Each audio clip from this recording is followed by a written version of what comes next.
Je soutiens Thierry Braillard. Pourquoi? Pour quelle raison? Tout simplement parce que lui-même s'est engagé clairement derrière les politiques que l'on mène dans l'agglomération, derrière les politiques économiques, derrière les politiques culturelles, derrière les politiques sportives. Lorsque je regarde les votes qu'émet Philippe Mérieux à la région, je m'aperçois que lui prend position contre toutes les grandes politiques de l'agglomération, dans le domaine économique, sur nos pôles de compétitivité, sur nos universités ou dans les conseils d'administration. Il émet des votes qui sont contraires à la politique que nous développons, sur les grandes institutions culturelles, où il vote contre les subventions à l'Opéra de Lyon, à la Villa Gilet. Et donc je me dis que, bien évidemment, moi j'ai un engagement vis-à-vis des électeurs, vis-à-vis de mes concitoyens à Lyon.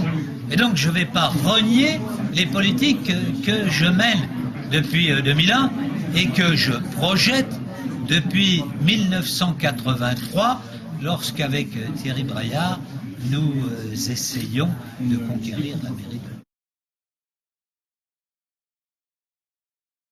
Moi j'ai trouvé l'accord un peu ambigu au niveau national, parce que c'est un accord sur les circonscriptions, mais qui marque des désaccords sur le programme. Je crois que pour l'avenir, il vaut mieux être franchement d'accord ou en désaccord. Et vous savez, lorsqu'on n'est pas tout à fait en accord, il y a quelque chose qui en général juge, c'est le suffrage universel.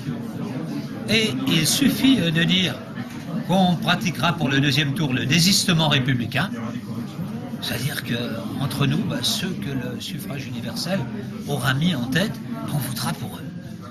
Il suffit de dire ça, et c'est mieux que des accords qui seraient démentis dès qu'on les aurait signés.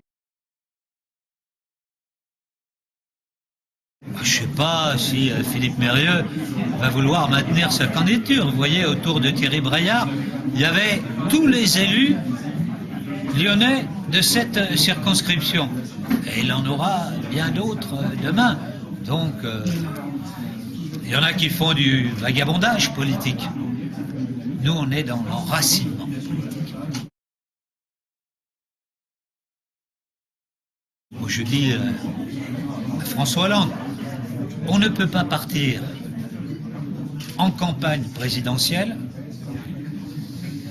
sans se mettre d'accord avec le maire de Paris et avec le maire de Lyon.